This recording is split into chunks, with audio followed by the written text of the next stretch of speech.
Y ya está con nosotros el doctor Miguel Santos. Miguel, buenos días, bienvenido. Hola, buenos días a todos. Gracias por la invitación. Miguel Santos es decano de la Escuela de Gobierno y Transformación Pública, nada más y nada menos que del Tecnológico de Monterrey. Me imagino usted sabe que por acá hay varios panameños que han pasado por allá, ¿no? Así es, sí, claro que sí, y la idea es que pasen más todavía. Sí, una universidad de mucho prestigio, que se lo ha ganado ese prestigio, el Tecnológico de Monterrey. Oiga, Miguel, primero lo primero, me gustaría que rápidamente, antes de entrar a profundidad en el tema que nos ocupa, Escuela de Gobierno y Transformación Pública. Háblenos un poco de ese concepto, que por acá se habla muy poco de eso. Bueno, primero que nada recordar que el TEC es una universidad privada, ¿no? Establecida por un grupo de empresarios de Monterrey. El hecho de que desde hace 20 años, el lunes pasado celebramos los 20 años de la escuela, el TEC haya decidido fundar una escuela de gobierno para formar servidores públicos en las últimas tecnologías y en las últimas técnicas de gobierno, y no solamente el sector público, sino gente en el sector privado interesada por el gobierno, habla mucho de la visión de los fundadores y de una cosa que yo creo que todos deberíamos estar de acuerdo: no importa qué tan emprendedor sea uno y qué tan creativo pueda ser uno, para que un país eche para adelante tiene que haber un gobierno capaz y eficiente. Entonces, la visión de los fundadores del TEC fue que debía haber una escuela de gobierno para formar servidores públicos, para alimentar los ranks de las gobernaciones, de la administración federal. Y en el año 2003 se fundó esta escuela que ya tiene 20 años de historia. Tiene una escuela que tiene 3 maestrías: una maestría en ciencia de datos, una maestría en políticas públicas, una maestría ejecutiva en administración pública, y que ha formado a muchísimos servidores públicos mexicanos y centroamericanos menos. Entonces, parte de la idea de la escuela y su nueva visión es convertirse en el gran formador de servidores públicos de América Latina, yo diría esencialmente, y para empezar, de Centroamérica. Y políticos, Miguel, políticos también, me imagino que más de un político habrá pasado por allá a formarse, ¿no? Más de un político pasado por ahí a formarse. En este momento, de las 23, de las 32 entidades federales de México, hay 6 gobernadores graduados de la Escuela de Gobierno del Tecnológico de Monterrey, de todas las tendencias políticas, que también me parece interesante. Hay gobernadores del PRI, hay gobernadores del PAN, hay gobernadores de Morena graduados de la escuela, y hay gobernadores de Movimiento Ciudadano. Lo que hace unos minutos antes que entrara nuestro invitado, yo le decía a los oyentes, es que tú no puedes entrar a la vida política y no formarte, no prepararte, no documentar. Entonces, ocurren fenómenos en Panamá y en buena parte de la región que llegan y no saben ni siquiera de cómo se gestiona en la administración pública, que no es igual que en la empresa privada, que traquea los dedos y compra la computadora, anda y compra. Acá no, acá tiene que gestionar un proceso. Pero bueno, eso requiere formación.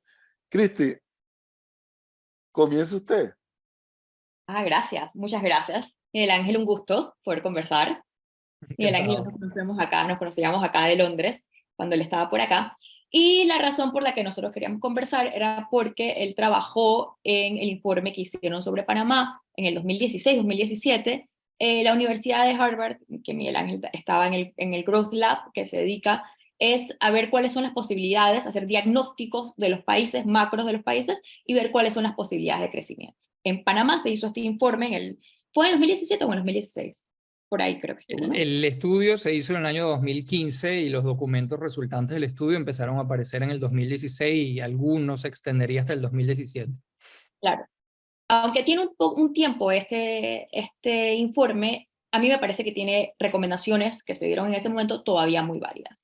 Y voy a ver, por lo menos ver las 3 recomendaciones que dieron en ese momento, dio el Growth Lab de Harvard, y tratar de expandir un poco de eso. Dice que los puntos que había que expandir, y eran las debilidades un poco de la economía panameña como modelo, era, uno, la capacidad de atraer, y este es un tema que todo el mundo que sabe que yo hago este programa lo repito todo el tiempo, es atraer capital humano calificado.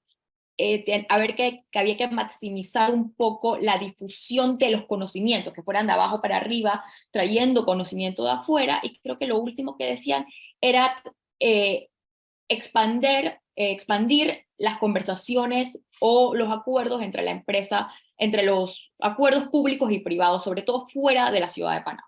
Entonces empecemos con el primer punto, que es lo que a mí más me interesa. Yo sé que han pasado un par de años, pero ¿cómo lo ve ahora? ¿Cómo vemos el tema de la capacidad de Panamá para poder crecer y el capital humano? Bueno, fíjense, la pregunta es más bien para ustedes. Yo le puedo decir cuando yo trabajé ahí cómo lo veía y ustedes me pueden decir que están ahí, conocen la situación mejor que nadie, si eso les suena, ¿no? Cuando nosotros trabajamos en Panamá, lo primero que nos dimos cuenta es que Panamá había escogido un patrón de especialización extraordinariamente sofisticado. Esas cosas que se saben hacer en Panamá hoy en día. Panamá en exportaciones por cápita tiene el nivel de un país de la OECD, por ejemplo. La mayoría, la inmensa mayoría son servicios, pero es un patrón de especialización en servicios que cuando uno lo mira requiere de recursos humanos muy sofisticados. Eso es lo primero que nos llamó la atención. Lo segundo que nos llamó la atención es que el sistema educativo panameño no producía a esas personas de altísima calificación para trabajar en estas industrias de servicios. Entonces, la pregunta que surgió a raíz de eso es ¿cómo hicieron? ¿Cómo hicieron para desarrollar? Al momento que nosotros llegamos a Panamá, Panamá tiene 10 años en el top 5 del mundo de crecimiento en la década anterior, en la década 2005-2015. Entonces es un caso de eso de, mira, no lo arregles porque no está roto. Simplemente mira a ver qué fue lo que estaban haciendo bien y eventualmente qué restricciones puede haber para el crecimiento futuro. Y nos dimos cuenta, utilizando los censos de Panamá, que nos parecieron unos instrumentos extraordinarios, fuera del tema de que no incluyen las comarcas, que es un tema importante desde el punto de vista de inclusión. El censo de Panamá, para los ciudadanos que se incluye, es extraordinariamente informativo. Se nos hizo muy claro que Panamá había conseguido, a raíz de la ley multinacionales, creo que era la ley 77, ya han pasado algunos años, así que si me equivoco me corrigen, había conseguido atraer más de 150 multinacionales. Con esas multinacionales le había dado amplios permisos a las multinacionales para que trajeran personal capacitado. Entonces el país se había montado en una cantidad de inmigrantes muy, muy sofisticados, significativamente viniendo de Colombia y de Venezuela, en ese orden para ese momento. Después entiendo que la situación ha cambiado. Y gracias a esa inmigración había conseguido desarrollar industrias extraordinariamente complejas. Eso en su momento fue muy mal interpretado. Eso no quiere decir que Panamá no pudiera aprender a hacer esas cosas, pero cuando uno quiere aprender a hacer algo nuevo, y Panamá, desde que le devolvieron la soberanía del canal, ha aprendido a hacer muchísimas cosas nuevas, uno tiene el problema de que no tiene el recurso humano para hacerlo. O sea, tú quieres hacer una relojería, pero no hay relojero, y no va a haber relojeros mientras no haya una relojería donde puedan aprender a ser relojeros. Panamá resolvió el problema del huevo y la gallina importando talento, y a raíz de esa importación de talento, Panamá desarrolló su propio talento. Para el momento que nosotros llegamos, ese talento extranjero estaba muy escaso, muy escaso. Eso, ¿cómo se sabe? Bueno, en los censos se notan muy bien pagados. Por ejemplo, un extranjero trabajando en el sector de logística y transporte ganaba 70% más que un panameño idéntico a él en términos de educación, edad, distrito e industria en la que trabajaba. O sea, te buscas una persona que es lo que nosotros llamamos el equivalente econométrico, que sea idéntico con la única diferencia que fuera extranjero. Y más allá de los números que hicimos, toda la queja de todos los 32 empresarios que visitamos y entrevistamos era que se le estaban robando gente. Se le estaban robando gente, que ellos formaban gente, entonces venía alguien y se las robaba, que no había talento para posiciones de alta calificación. Y entonces eso nos llevó a concluir, en un país donde la mayoría de las cosas estaban funcionando bien, obviamente visto desde el punto de vista de crecimiento, luego podemos hablar de inclusión, que la generación de talento era como la principal restricción al crecimiento de Panamá potencial en el futuro, si Panamá quería seguir creciendo en cosas tan sofisticadas. Eso se arregla de dos maneras. La primera es el sistema educativo, evidentemente. El sistema educativo, si uno empieza a hacer todo bien mañana en la mañana, en 15 años sale el primer graduado de bachillerato del nuevo bueno sistema educativo, y en 5 o 6 años más de la Universidad de Panamá. Nuestro punto era, eso lo necesita hacer, eso es una tarea que no se puede demorar. Panamá, de los países que toman PISA, era en ese momento el peor del ranking, y a raíz de eso había decidido dejar de hacer la prueba PISA. O sea, no, como tenían fiebre, reventaron el termómetro. El gobierno del presidente Varela, en una de sus últimas decisiones, y Florentino Cortizo así lo ratificó, se decidió volver a tomar la prueba PISA, por lo menos para saber en dónde estaba Panamá parado, pero cuando la tomaba era el peor. Ahora, mientras tanto, en esos 15 o 20 años, y con esto me paro para que hagamos esto más bien una conversación, mientras tanto, había que buscar estimular a través de diferentes esquemas la inmigración de personas de alta calificación. ¿Para qué? Para que no se le desacelerara el crecimiento en ese periodo formativo, si es que se lograba hacer la reforma educativa. Hay Ahora, algo, adelante, Cristi, no, porque no, dale, Gonzalo, dale. fíjese, Miguel Ángel, que venimos del mismo país, ¿no? De Venezuela. Y cuando uno ve modelos económicos cercanos al de Venezuela, uno puede entender que ese modelo no es sostenible en el tiempo. Aquí hemos hablado, y estuvimos hablando con el vicepresidente, ahora candidato, José Gabriel Carrizo a la presidencia, y cuando se le consulta sobre el excesivo gasto que hay en la estructura del Estado, cuando se le pone en duda o se le cuestiona por qué Panamá sigue con un subsidio de la gasolina cuando los precios del petróleo han caído, a pesar de que en la última semana ha subido un poco el West Texas y el Brent. Él justificaba que ese control de precios sobre la gasolina había aliviado el crecimiento de la inflación. Y estoy seguro que usted y yo sabemos, algo que usted puede saber mucho más que yo, es que los controles de precio no necesariamente van ligados con el control de la inflación, no son la solución para el control de la inflación. ¿Usted ve sano que Panamá, en este punto importante, todavía siga manteniendo un subsidio a la gasolina y al diésel que hasta el momento nos ha costado 400 millones de dólares? Fíjate, más que hablarte de Panamá, porque no conozco el caso y no lo he estudiado, entonces no me parece responsable decirte algo, pero la mayoría, digamos, el subsidio a la gasolina es una expresión de la incapacidad del Estado para hacer lo correcto. Porque, digamos, el subsidio a la gasolina es un subsidio completamente indiscriminado que beneficia a las personas que tienen más dinero, pues tienen carro, usan más el carro, y que realmente beneficia poco, aunque beneficia a los usuarios de transporte público y a gente que uno quisiera beneficiar en principio. Entonces, la mayoría de los países, y no con demasiada capacidad de Estado, Irán, por ejemplo, implementó un sistema de sobrepago a la gasolina para gente que tiene vehículo privado y con eso subsidia cruzado el transporte público. Se dejó el precio libre y se creó un fondo de ahorro, y ese fondo de ahorro parte se le transfiere en efectivo a la gente y parte se utiliza para abaratar el transporte público. O sea, hay maneras de hacer. Yo entiendo la preocupación del gobierno en Venezuela y en Panamá. La preocupación es correcta. Lo que pasa es que la respuesta de política es equivocada en general, porque simplemente implementas una respuesta de política que beneficia de manera desproporcionada a los que no necesitan que los beneficie, porque tienen cómo pagar. Entonces hay maneras, hay arreglos de política de enfrentar ese problema de una manera más eficiente, como todo el mundo quisiera. Quieres beneficiar a la gente que le cuesta más y no beneficiar a aquellos que tienen disposición a pagar por el mismo bien. Digamos, necesita cierta capacidad de Estado, cierto diseño de política y capacidad de implementación para hacerlo, y necesitas algo de capital político, porque en las primeras de cambio, esta transición del subsidio generalizado al subsidio focalizado puede ser un poquito rocosa, pero es posible hacerlo de una manera mucho más efectiva que con el subsidio generalizado a la gasolina. Porque al final es una elección del Estado. ¿Tú quieres subsidiar gasolina o quieres subsidiar educación, quieres subsidiar salud, quieres subsidiar transporte, quieres subsidiar...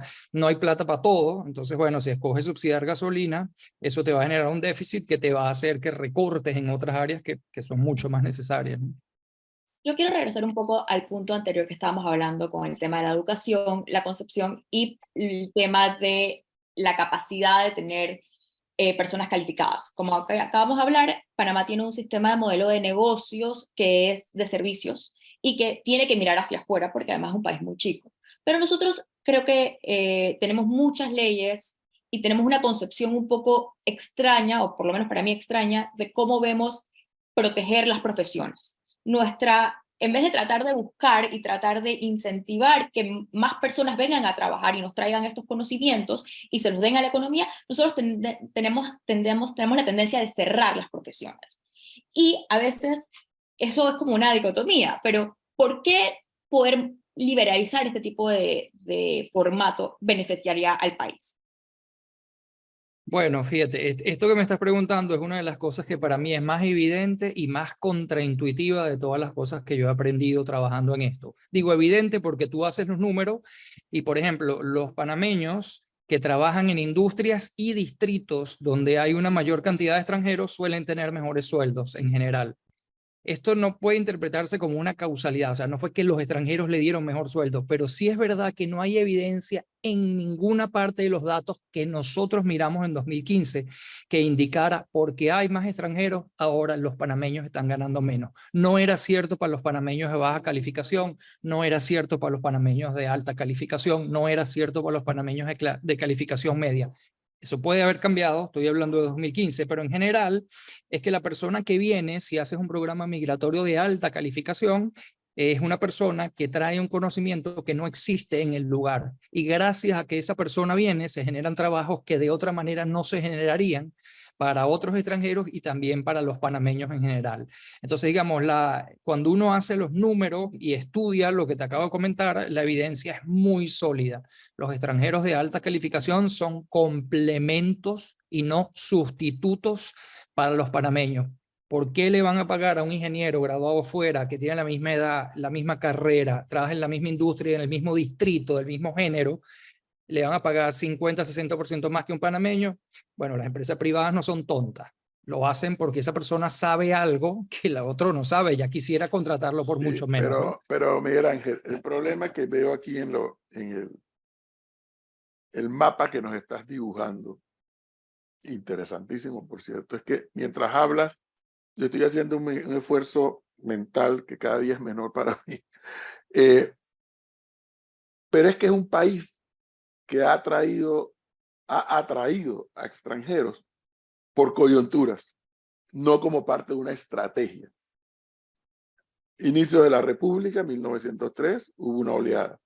No, estoy hablando no de que los que vinieron a construir el canal, me estoy refiriendo a gente que vino a contribuir a plantear criterios para la fundación del Estado panameño, como país, ya no como Estado, sino como país, como república. Luego, la Guerra Española, otra oleada, y una oleada muy buena, por cierto. Eso se involucra en la educación.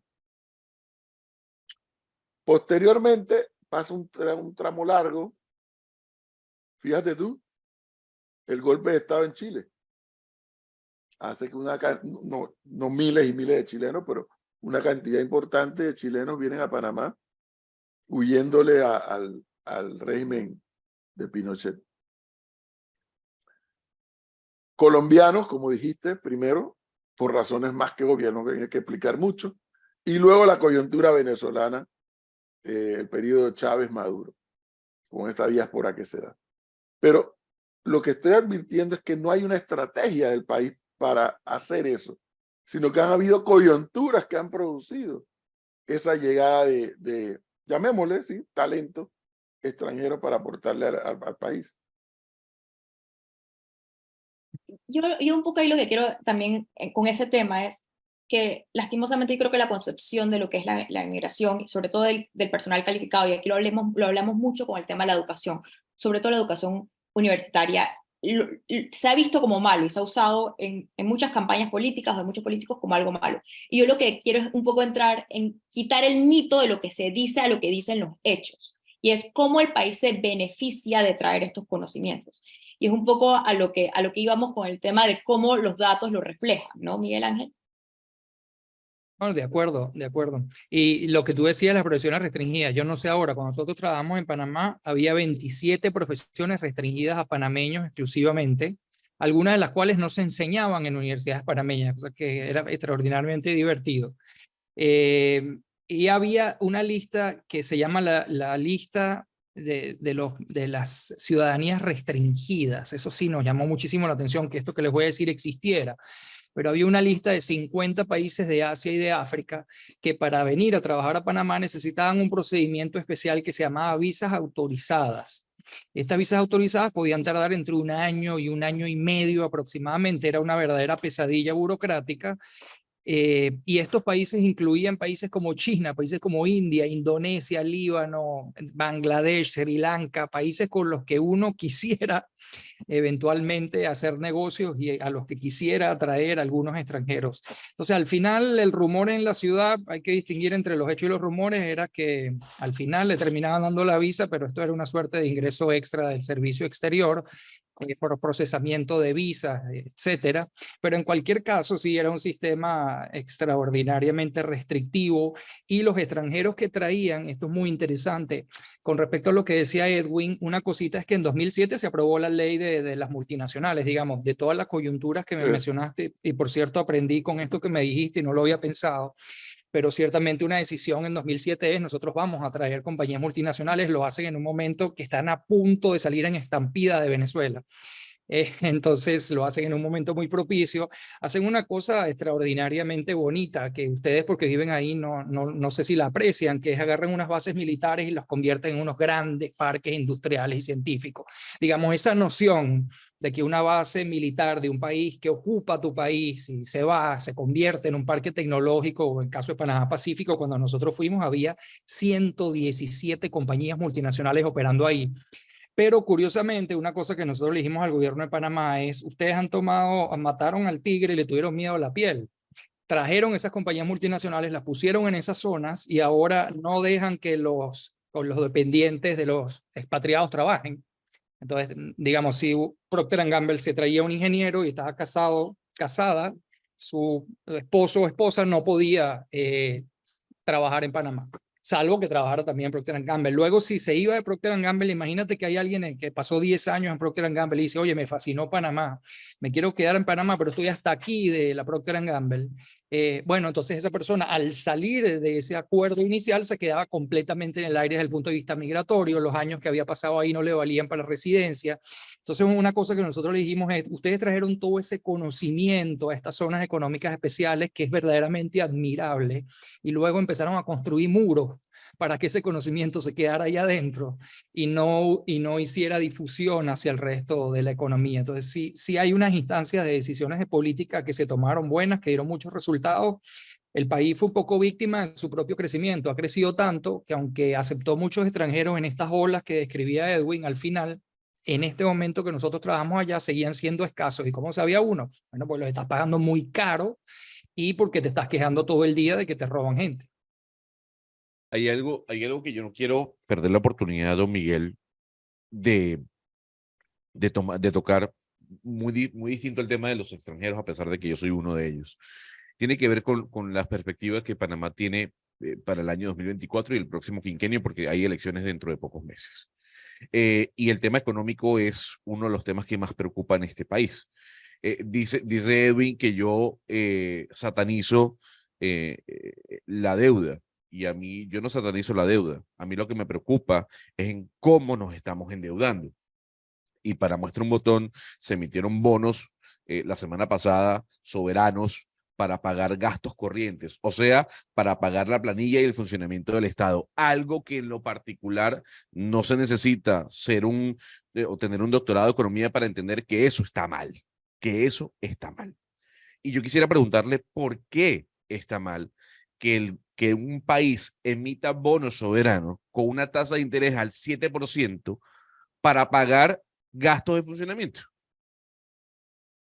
Bueno, una de las razones por las que pudiera estar mal es que si el país no crece 7%, que por cierto en Panamá habría que mirárselo, porque muchos años crece más de eso, digamos, cada año que tú no crezcas 7%, la deuda sobre tu ingreso aumenta. Y eso, la deuda sobre tu ingreso es como valdría para cualquiera de ustedes en su casa. ¿Cuánto debo yo versus cuánto cobro al año? Punto. Bueno, el país debe una cantidad y el país genera al año un Producto Interno Bruto. Entonces, el Producto Interno Bruto, tengo un problema, siempre me confundo con esto, el denominador de esa expresión va creciendo a una tasa de crecimiento, que es la tasa de crecimiento de la economía, y el numerador de esa expresión va creciendo a la tasa de interés.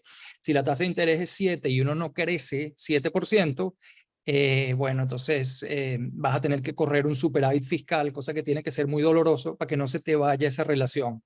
Dicho eso, no estoy a favor de eso. Yo creo que en Panamá hay problemas más graves que ese. Obviamente va a ser un poco, digamos, en Venezuela la deuda como porcentaje del tamaño de la economía en el 2000 no era un problema. Luego de 20 años emitiendo deuda para financiar cualquier cantidad de locuras, la deuda explotó y Venezuela tuvo que hacer default.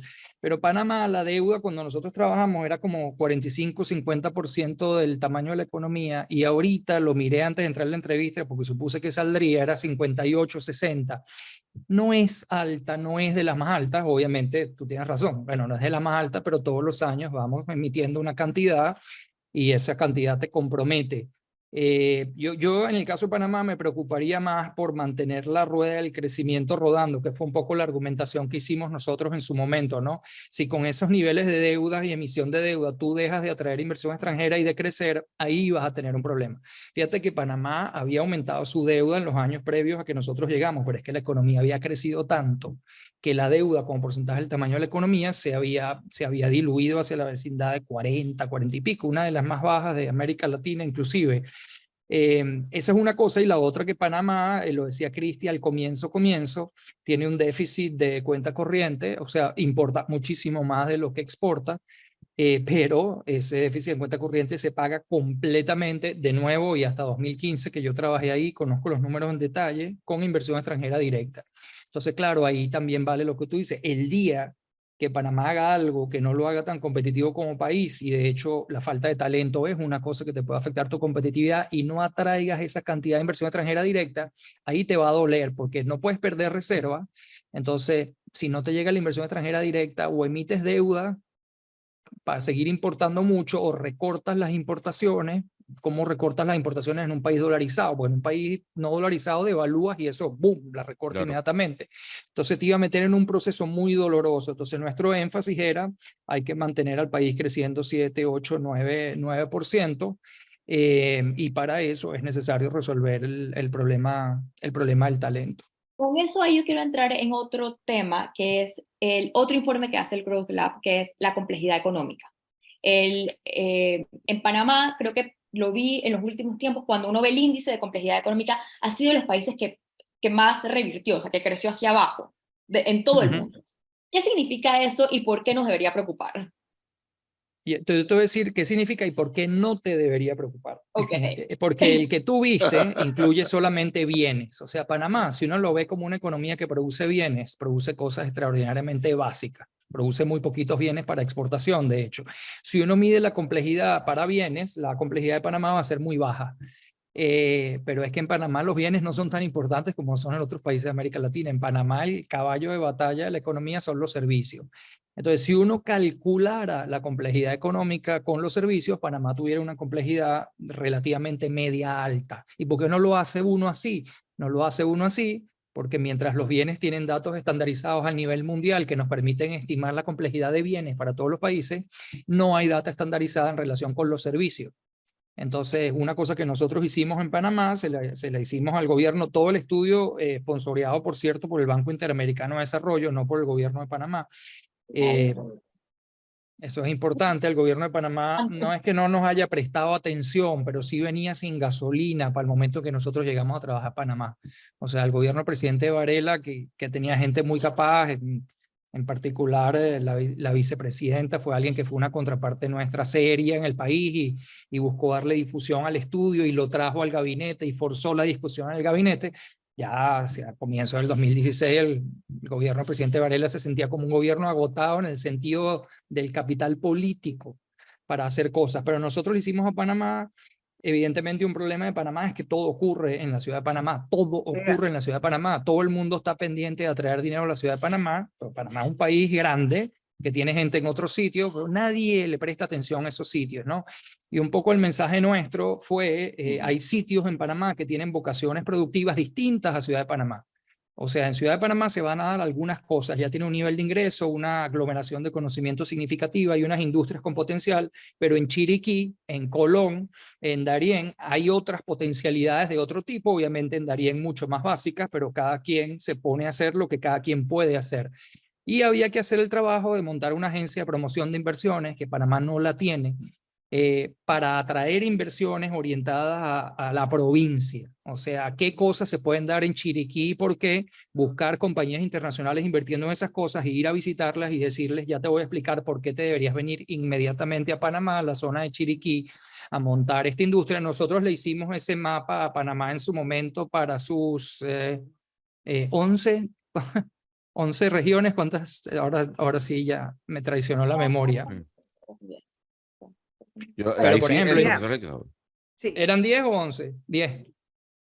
Flor, 10 ¿cuántas provincias. ¿cuántas De provincias provincias hay? está hablando. Sí, Sí, provincias. provincias. 10 provincias, ahora somos 10 10. provincias. Entonces, por Éramos ejemplo, 9 antes. en Chiriquí, que era un lugar que tenía manufacturas de madera y metales, las manufacturas de metales forjados más avanzadas tenían muchísimo potencial. Eso no se lo había puesto a mirar nadie. Lo mismo la manufactura de materiales de construcción, de cemento, que se importaba mucho, tenía potencial de desarrollarse ahí, y algo parecido con la madera. Luego en Ciudad de Panamá era más un tema de servicios y así. Entonces era simplemente dividir al país en varias regiones, identificar el potencial productivo de cada región, que es muy diferente, y después por darse a la tarea de activamente buscar inversionistas y hacerles el entorno más competitivo para que vinieran a esas diferentes regiones, de manera de desconcentrar un poco el crecimiento en Panamá, que ciertamente ya cuando nosotros estuvimos, hicimos unas visitas a algunos vecindarios más pobres que quedan cerca de la base Howard, porque ahí estaba Panamá Pacífico. Entonces visitamos unos lugares que yo personalmente fui a balcones de Howard, por ejemplo, y montaña arriba, y uno ve cómo va llegando gente y va llegando gente y va llegando gente, y cuál es la infraestructura de servicio, y llega cada vez más lejos, acercarse al lugar de trabajo cada vez es más largo, llevan una vida muy complicada. Entonces, bueno, si uno no tiende a pensar en esa gente, yo también de mi país aprendí es que esa gente eventualmente viene y le pasa factura a uno vía Total, la así democracia, ¿no? es. Así mismo Oiga, es. hablando del tema de la mano de obra extranjera, aquí hay un oyente que nos recuerda que hay empresarios en Panamá que traen a los extranjeros para no pagarle seguro social, o sea, para ahorrarse el dinero del seguro social. Le pagan salario mínimo, no hay prestaciones, así de simple. Si ustedes se pudieron percatar de eso cuando estuvieron acá en Panamá. Bueno, si eso está pasando es ilegal, y nosotros no nos percatamos de eso porque nosotros trabajamos con base en estadísticas oficiales, pero esa es una práctica que le corresponde al gobierno, la culpa no es de las empresas. Digamos, si hay un extranjero que es similar a un Panamá que se trajo y en unas condiciones de régimen laboral inferior a las mínimas ordenadas por la ley, es un problema de gobierno, no es un problema del sector privado. En general, los extranjeros que están en Panamá son muy caros. Por eso, fíjense que dentro de Panamá Pacífico, el gobierno le dijo a las multinacionales que estaban ahí, tráiganse a todos los extranjeros que ustedes quieran para operar en este perímetro, en Panamá Pacífico. ¿Qué porcentaje de extranjeros hay como porcentaje del total de trabajadores en Panamá Pacífico? Díganme ustedes un número que, dado que les quitaron todas las restricciones, ¿a qué número se fueron las empresas? ¿Qué porcentaje eran extranjeros? 80%. No, 50, ¿cuánto? ¿90? Más bajo. más Es que los bajo, extranjeros son muy caros, Cristi. más Los bajo, no. extranjeros expatriados son muy caros. Entonces era 18%. Entonces el mínimo fuera de las zonas económicas especiales hay un tope de 10%. O sea que sí era una restricción, porque cuando se metieron adentro contrataron 18, pero no contrataron 100. ¿Y por qué no contrataron 100? Porque traer extranjeros es caro. Traer extranjeros calificados del tipo de extranjero, que no es la pregunta de Flor, que es distinta, el tipo de extranjero que trabaja en Panamá Pacífico es extranjero muy calificado. Esa gente es muy cara. Ya quisieran esas firmas ahí tener panameños con esa calificación para no tener que pagarles todos los beneficios asociados a la expatriación. Y con ese tema yo quiero regresar un poco a la educación, porque Miguel Ángel obviamente es decano ahora de la Tecnológica de Monterrey, trabajó en el Growth Lab de London School of Economics y antes estuvo en Harvard, entonces conoce muy bien el tema de la educación, que es otro tema que nosotros aquí hemos hablado, porque aquí en una de las restricciones que existen para las profesiones son los profesores extranjeros en las universidades públicas.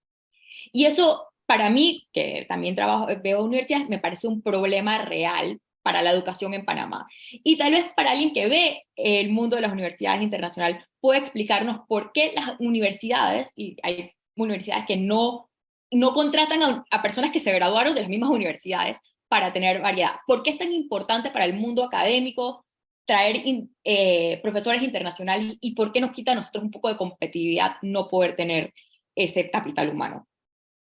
Bueno, te quita competitividad porque si tú no sabes hacer algo como país, quiero decir, no sabes hacer algo como país y no traes a alguien de afuera que lo sepa hacer, digamos, nunca lo vas a aprender a hacer por definición. Digamos, yo trabajé 10 años en el laboratorio de crecimiento de la Universidad de Harvard. Cuando me fui éramos alrededor de 54 trabajadores. En Harvard nosotros teníamos 5 norteamericanos. 5 y los teníamos, le decíamos, no, que son la cuota de norteamericanos que hay que tener. Y bueno, ¿y por qué teníamos gente de otras partes del mundo? Porque esa gente nos traía un montón de conocimientos que los norteamericanos no tenían, así de simple. Nos traían conocimientos de su entorno en África, en el Medio Oriente, en América Latina, que eran muy importantes para los proyectos de nosotros. Entonces uno tiene que pensar en cómo va a aprender a hacer lo que no sabe hacer. Pero lo peor, Cristi, es que Panamá tiene ejemplos súper bonitos de haber sido capaz de hacer eso. Por ejemplo, en los años 50, toda la banca extranjera, toda la banca panameña era extranjera, toda. Y cuando nosotros fuimos a Panamá, visitamos bancos panameños sólidos. La banca panameña más o menos ocupa un poquito más de la mitad del market share hoy en día de la banca. Y cuando te entrevistas con los CFO y los CEO de esas bancas, ¿de dónde se entrenaron ellos? Se entrenaron en los bancos norteamericanos que vinieron en los 50 y los 60 a Panamá. El caso del canal.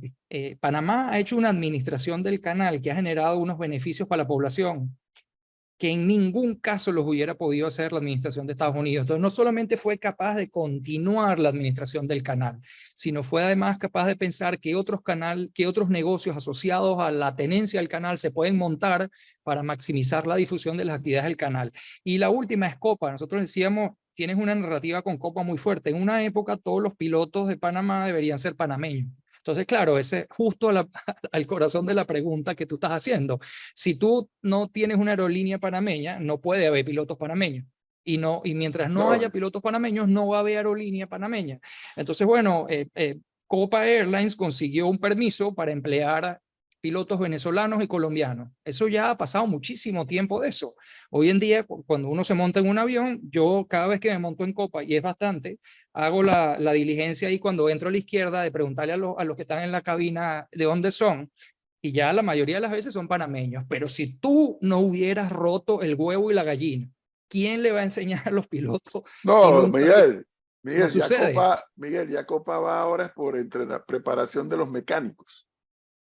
Ya no se quedó con los pilotos, ahora va también ya con un acuerdo que acaba de firmar con el Instituto Técnico Don Bosco, una escuela católica privada, para preparar mecánicos de Ese es un aviones. ejemplo extraordinario, Edwin, de un país que, digamos, le abrió las puertas a extranjeros a esta industria. Gracias a eso se han creado una enorme cantidad de puestos de trabajo para panameños que no se hubieran creado si no se hubiese abierto a esa industria, ¿no?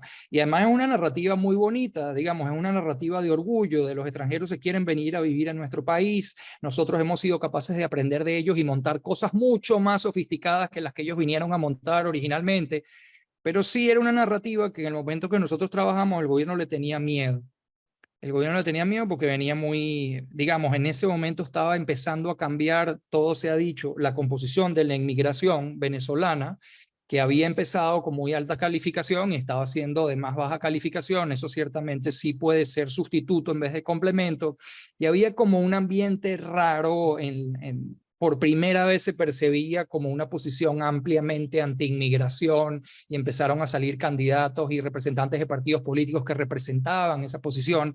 Entonces, claro, en ese contexto y quedando un año o poco más de gobierno, no sé, el gobierno no quiso hacer nada. Sí, cuando entra el tema político electoral se enreda todo. Oiga, yo le voy a proponer un negocio, Miguel.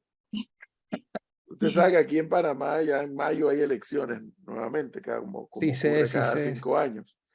Entonces, cada vez que viene en este periodo electoral, hay gente que se crispa, ¿no? Y se disgusta. Pero es que, sobre todo por el órgano legislativo, que es el más cuestionado en Panamá y en el mundo. Entonces dicen, oiga, pero es que la ley debe decir que para ser diputado debe ser graduado en universidad. Entonces tú le tienes que explicar a la gente, no, mira, eso no lo puedes hacer porque sería una violación al principio democrático. Porque además, ¿quién ha dicho que es una garantía que tenga un título Sí, va a ser buen diputado? Un campesino con buen sentido común también puede ser buen diputado, para hablar de un campesino que aspire y que tenga los votos para ganar. Pero hay algo que sí, y ahí es donde le quiero proponer el negocio, que no puede ser una exigencia, pero si pudiera ser una valoración. ¿Por qué no instalan aquí una escuela de gobierno? Y entonces si nosotros que estamos en esta mesa de trabajo decimos, el que no haya ido a esa escuela de gobierno no vote por él. Ya, no tiene nada que ver con que sea título de licenciado ni de doctor. Vaya y aprenda qué es gobernar. Sí, Miguel, porque y yo también me estaba riendo mientras lo pensaba decírtelo. Aunque parezca así, pero tú no puedes aspirar a gobernar en el Ejecutivo, en el Legislativo e incluso en el Judicial si tú no tienes una visión de conjunto del país y de la región en la cual estás. En tiempos modernos, No, en 100%. tiempos modernos, eso es imposible.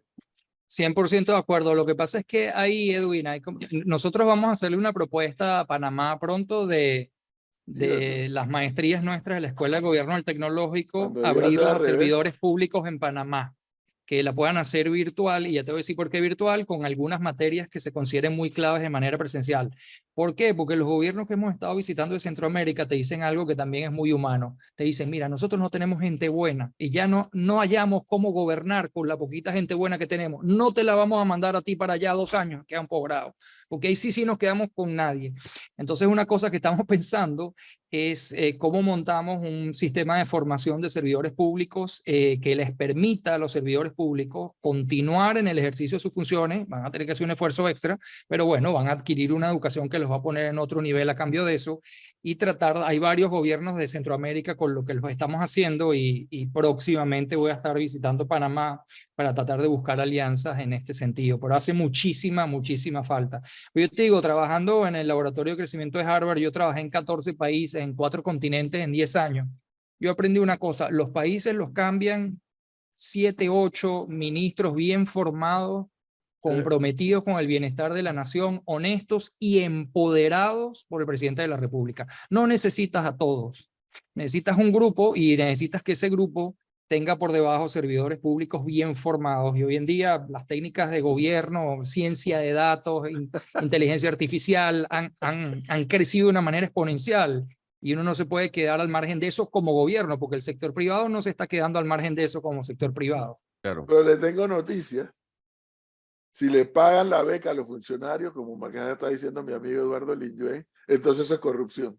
No, si estamos jodidos. Pero estamos no, jodidos. no, yo tengo que ahí hacer una defensa de algo del gobierno de Panamá. Cristi, créeme que los van a cuestionar. Sí, pero el gobierno de Panamá sí ha hecho antes, que manda, sí, lo ha hecho, claro que sí. el MEP sobre todo lo hacía, a funcionarios que trabajen, que vayan a hacer las maestrías afuera y después regresan a trabajar en Con el el gobierno. compromiso que tienen que trabajar el mismo Claro. tiempo que estuvieron Eso es afuera. algo muy saludable. Pero para después llega el siguiente gobierno y los vota. pero Sí, eso, eso es verdad. pero eso es algo muy saludable. A ver, ver, fíjese, algo tan simple. Miguel, no vamos a hablar del ministro de Economía, ni el ministro de Desarrollo Agropecuario, ni el de Comercio. Mira esto que me narran acá, para que veamos por qué yo sí creo en una escuela de gobierno. Hace pocas semanas, en Panamá, ustedes saben, una empresa se llama Ralph Lauren. Sí. Sí.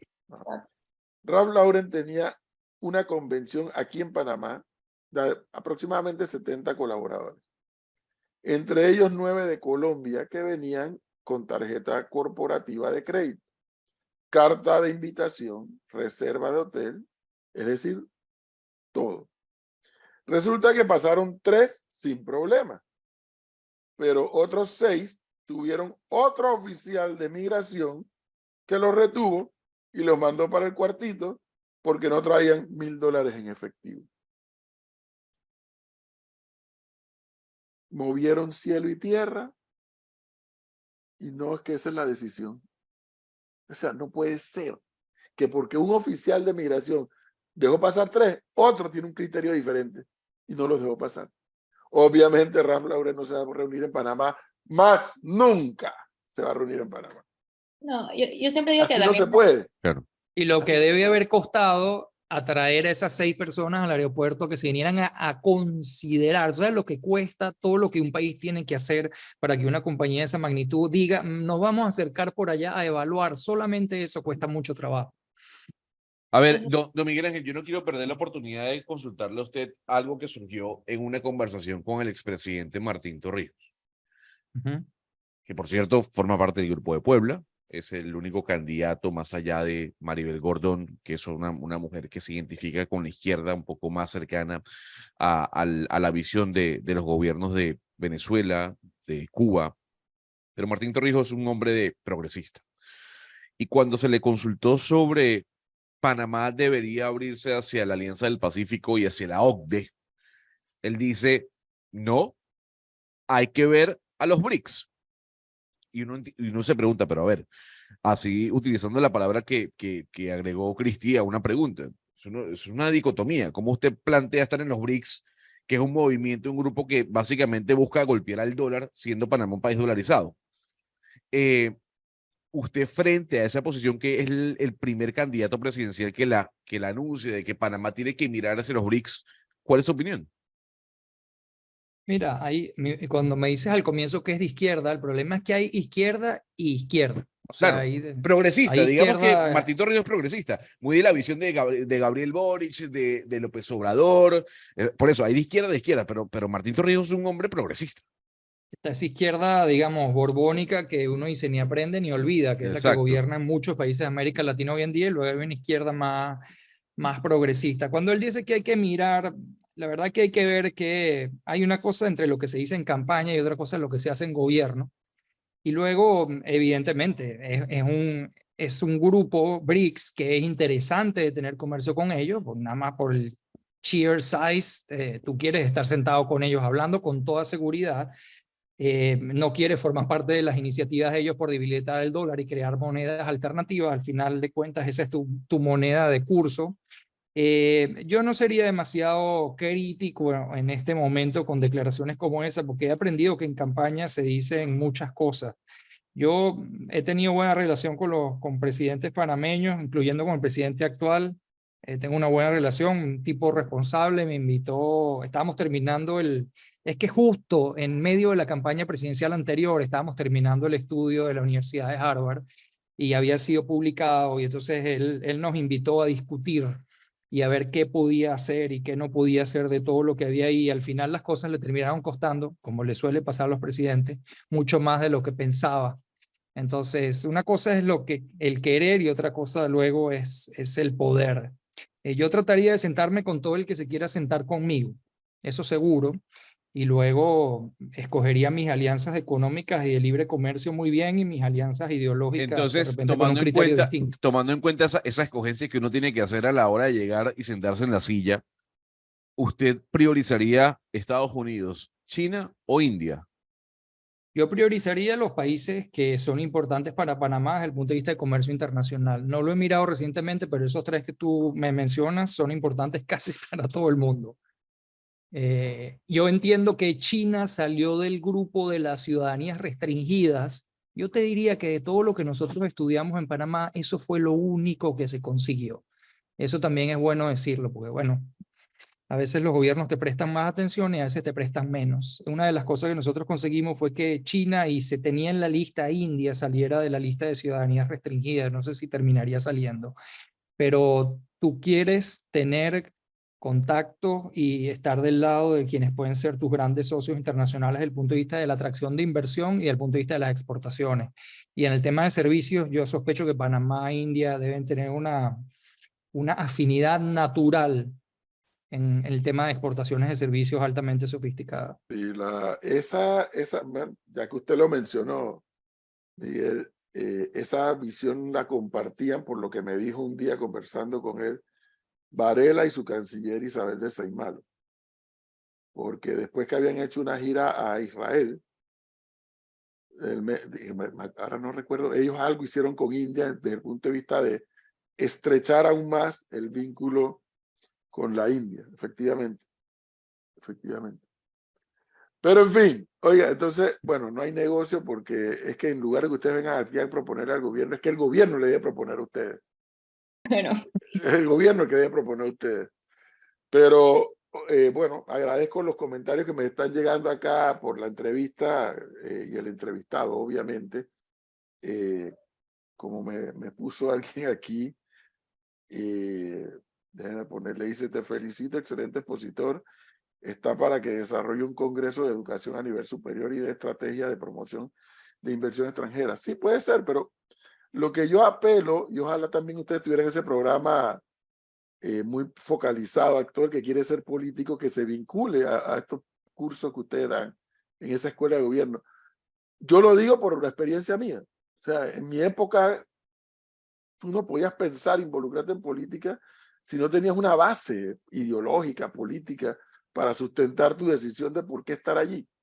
Y luego para entrar a gobernar, si es que llegabas a gobernar. Entonces, lo que estamos viendo en el país, que no es muy diferente a lo que ven en la región, es que cada vez hay más políticos improvisados. Y al darse más políticos improvisados, los países andan prácticamente a ciegas. Andan prácticamente a ciegas. Porque sí, tienen que ir a resolver los problemas inmediatos de la población. Naturalmente que sí. Pero es que buena parte de esos problemas inmediatos también los resuelve con una visión mucho más amplia, mucho más regional, mucho más mundial, ¿no? Aquí hay gente que todavía, incluyendo a los Estados Unidos, que todavía andan con la manta arrastrando por el establecimiento de relaciones diplomáticas con China. Y yo siempre me hago la pregunta, a mí que me gusta Taiwán, porque Taiwán es una democracia y China es una dictadura, pero ¿cómo puede un país como Panamá sustraerse de no tener relaciones con China? El segundo usuario del canal. ¿Cómo puede sustraerse de eso? Ah, pero es que tienes que entender eso. Tienes que entender el porqué de las cosas. No son cosas que se hacen a lo loco. Y por ahí anda uno diciendo que si él gana presidente, él gana la elección de presidente, él rompe relaciones con China y la establece en Taiwán de nuevo. Eso no es serio. Pero bueno, esas son las consecuencias que pagamos cuando hay mucha improvisación en la política.